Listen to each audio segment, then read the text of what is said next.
this particular stage, we are informed and confirmed that one person has been arrested. Sele kubanje abarhanelwa ababini ngokwayamenene isiganeko sokubulawa konogada abathandathu abagada uluntu kumatyotyomba seMary Me eSoshanguve ngomgqibelo.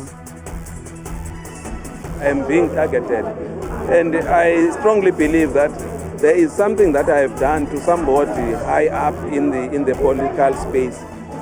Abaqhubi beteksi eMonti eMpuma Koloni bayivale imbali edolophu ngalentsasa kumngceleli ubuchasene nokubanjwa komnini weteksi owaziwayo uSimphiwe Gabs Mtshala.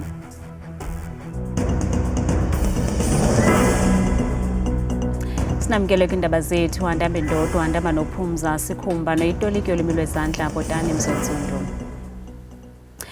Kubanje abarhanelwa ababini ngokubulawa kwamadoda amathandathu nebegada kwindawo yogobityholo iMary Me eSoshanguve ngomgqibelo. Ingxelo zithi lamaxhoba ahlaselwa ngethuba enendibano, imizimba yawo yafunyanwa iqulutywe ngamatye, eminye inembumbulu zeyatshiswa.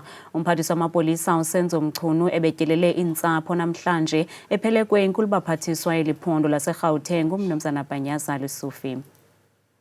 Kubanjwe indoda yaseZimbabwe erhanelwa ngokubandakanyeka kugetyengo lwabantu abahlanu ngomgqibelo eMary Me eSoshanguve.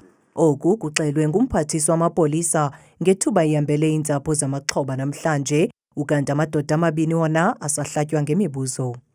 At this particular stage, we are informed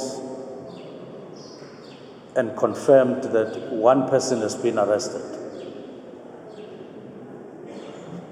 Just around here, like we suspected. We wouldn't have suspected that someone would have come from Mpumalanga or from Northwest for this. We knew and suspected that it would be somebody from around here. Xeshikweni inkulu baphathiswa yaseGauteng uBhanyaza Lesufi eqinisekise ukusweleka kwelinye ixhoba lesithandathu esibhedlele. At the scene, we lost 4 people. All males, and 8 people were rushed to hospital.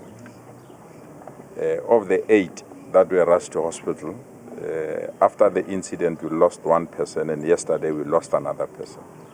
So in total we've got 6 people that are deceased. There are 2 other people that have been discharged, and we are remaining, I think, with 4, if I'm not mistaken, that in the hospital. Iintsapho zisaxhuthekile imiphefumlo sesisenzo. Umtshana wam wadutyulwa, umhlobo wakhe wabethwa ngamatye de wasweleka, waphuma namazinyo. Kubi kakhulu, asikwazi nokulala silusapho. Kubuya yonke into xa uvala amehlo. Amaxhoba ke aza kukhunjulwa kwinkonzo eza kubanjwa ngomso, imiphefumlo yabo ilale ngoxolo. Abaqhubi beteksi eMonti kwiphondo leMpuma Koloni bayivale imbali edolophu ngalentsasa kumngceleli ububhekise kwinkundla kaMantyi nalapho usomashishini okwaligosa eliphezulu leSantaco uMnumzana Simphiwe Gabs Mtshala ebeyokuzinikezela khona emapoliseni namhlanje. Okuze emva kokuba lo somashishini ebanjwe amatyeli aliqela ngamapolisa kwaye ubanga ngelithi izityholo abanjelwa zona akazazi akazixelelwa ngabezomthetho. Ibimengci idolophu yaseMonti ngentsasa namhlanje nanjengoko oonoteksi bebebambe umngcelele ongenazixholo-xholo ngelixhasa umphathi wabo uSimphiwe Gabs Mtshala. Lo somashishini uthi akazazi izityholo afunelwa zona ngamapolisa. I don't know why I've been arrested by people from National. I don't even know what the warrant, the arrest warrant or the warrant of arrest contains. I don't know what the case is. I don't know the type of a case that I'm supposed to appear for. I know nothing. Ukwathi selebanjwe amatyeli amathandathu kwaye ukholelwa kwelokuba yonke lento inento yokwenza nezopolitiko.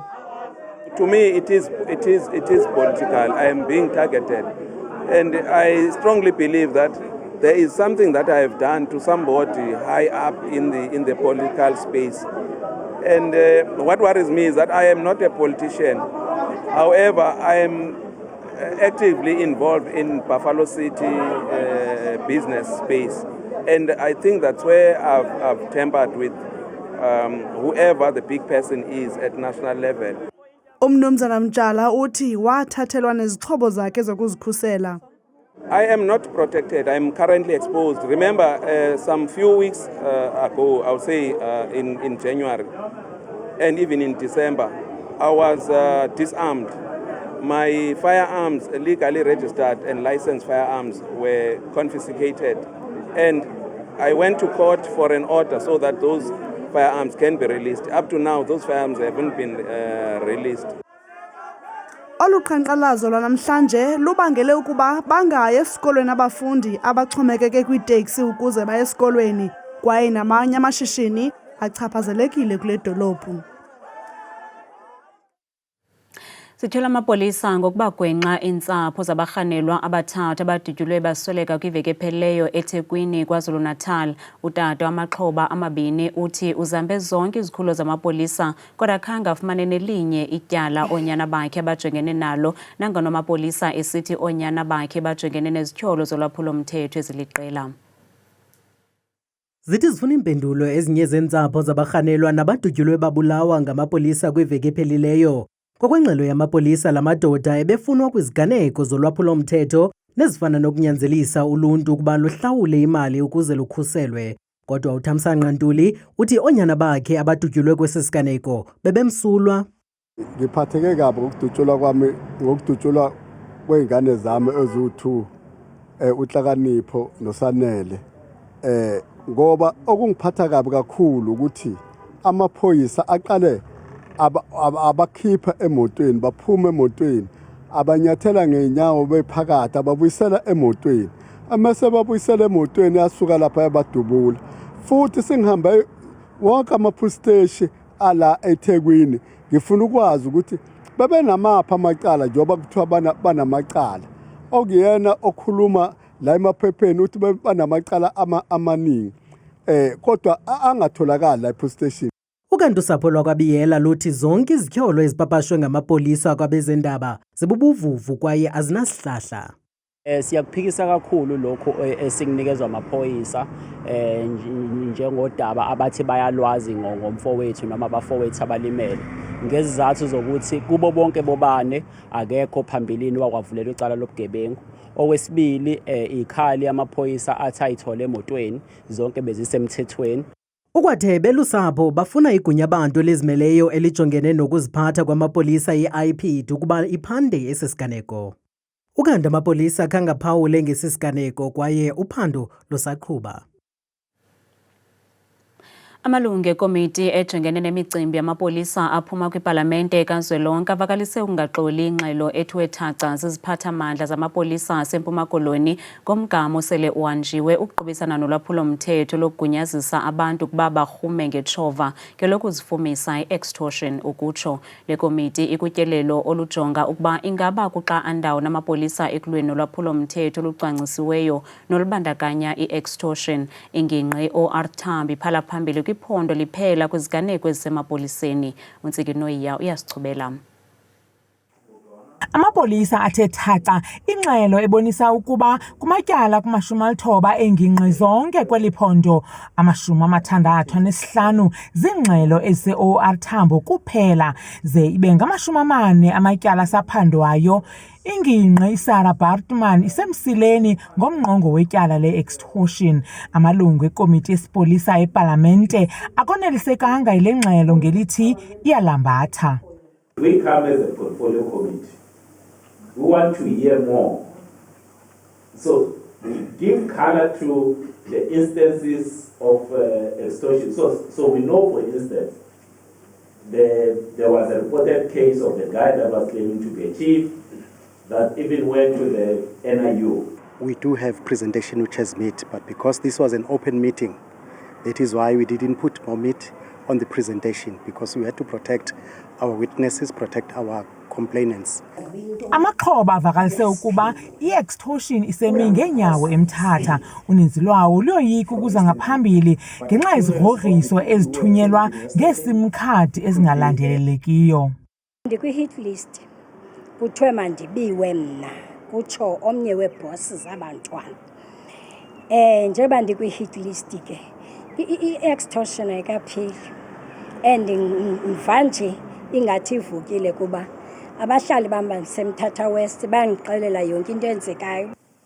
Usihlalo wekomiti uvakalise ukuba kukhona ukushokoxeka kwezixhobo zokusebenza kumapolisa ukuqubisana ne-extortion nenkampani ephumeza izicelo zobunogada iSIRA izawuphonononga abafaka izicelo zokuba ngabanikazi beenkampani zonogada ngenjongo zokubona abo bafaka izicelo ngenjongo ezithile.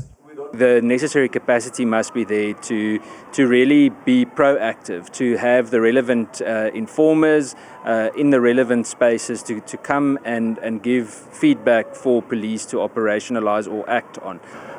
Part of what we want to do is to go a little bit deeper in terms of doing the due diligence of registering security companies, conduct interviews, do assessment, ethics assessment to see if we're dealing with fit and proper persons that are entitled to be providing this service that is quite very, very important to society.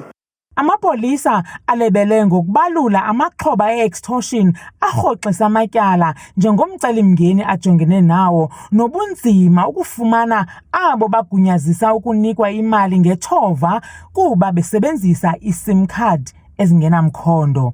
Le komiti izawuthi thaca ingxelo yayo epalamente. Kwiindaba zethu kuChannel 163 oziphathelwa yiNewsroom Africa, ndinguNtsiki Noyiya eMthatha.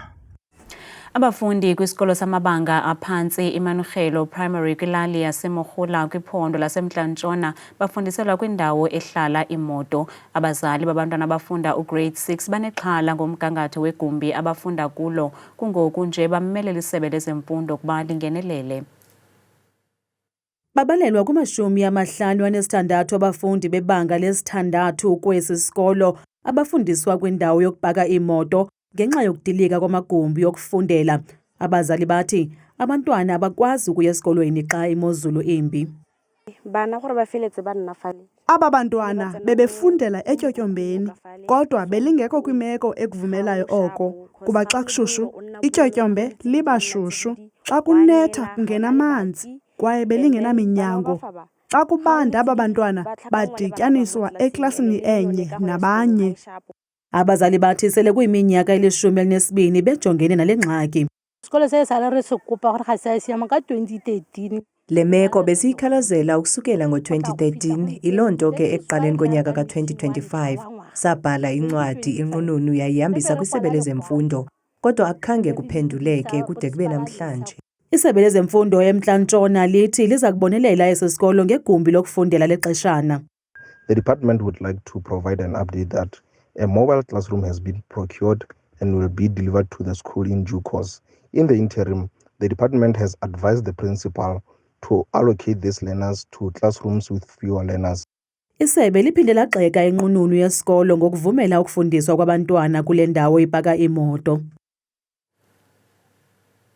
Kanombukeli wethu oseKarika kwilokishi yaseGunguluza uCoach Gxothiwe usithumele ingxaki abajongene nayo njengabahlali yamanzi nadama kwisitalato sabo kwaye seyiminyaka emithathu ngoku la manzi damile kwesi sitalato kwaye abakwazi nokungenisa imoto zabo kumasango ezindlu zabo ngenxa yala manzi. Andiyazi le mpilo sihlala kuyo apha endlini zethu. Okokoko sinale mpilo apha. All along sinale mpilo, abantwana bakha amanzi apha. Ayatshona first masijongana le mpilo. Okoko kuthiwa izalungiswa lena. Andiyazi yona example efunekayo. Kuyamane kuziwa kutsalwa nje lamanzi for one day. Ngomso aphinda abuye abe mangaka.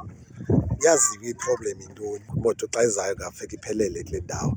Xa iza kweli cala fika iphelele pha. Xa iza ngapha yafika iphelele pha. Sinelidama ke. Bear in mind ke kukheli ke sinabantwana apha ifiva isiphatho kokoko kule ndawo kukheli.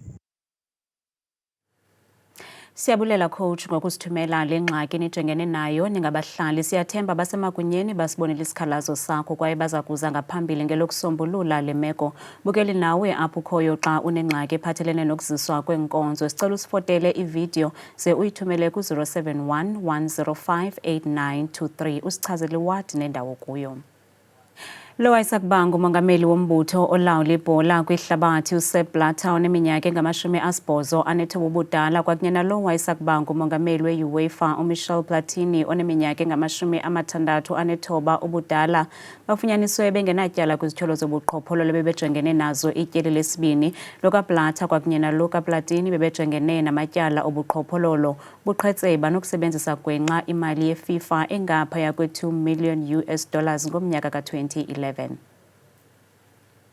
Nansi Mozulu noThabile Makhaphela.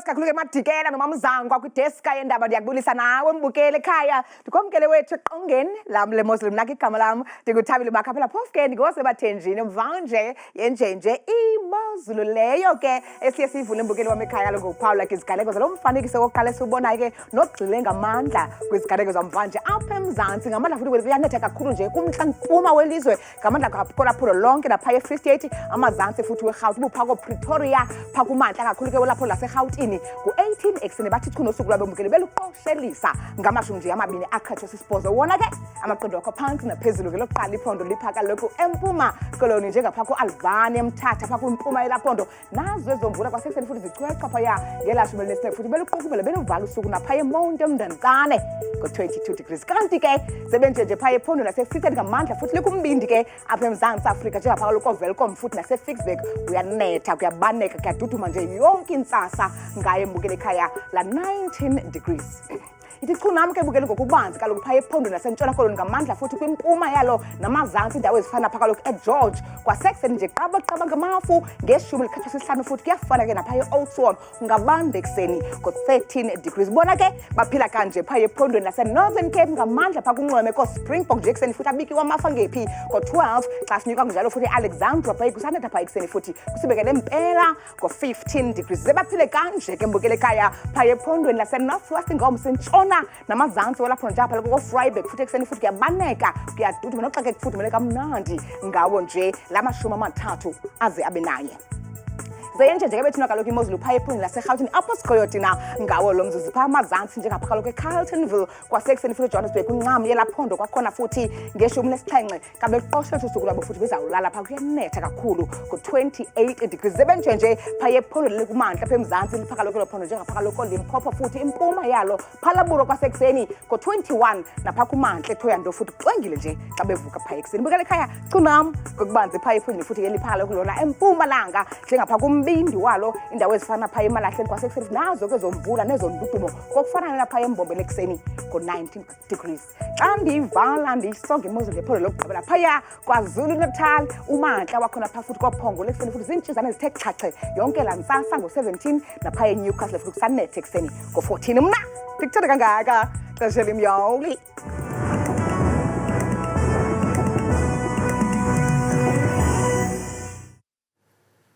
Kanti ngoku sinishiya nemifanekiso yemisebenzi yegcisa laseBelgium nelenza impahla ngephepha kamnandi mawethu.